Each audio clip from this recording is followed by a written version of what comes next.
MXT masinaklassi tänase päeva teine võistluskart kohe antakse.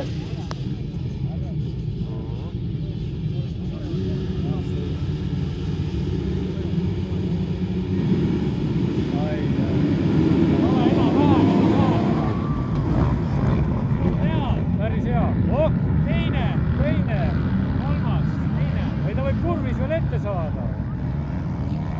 Ja ma ütlen, et võistlemine 5.71 ehk siis Tanel Turro siit kiiremini läbi läks. Teine. Ai, kui hea.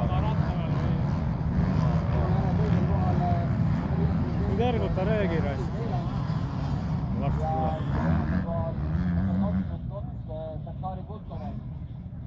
Võistlejad siin esimeselt ringilt tagasi ja siis saab ka täpselt üle rääkida, kes kuhu siin paiknema on asunud.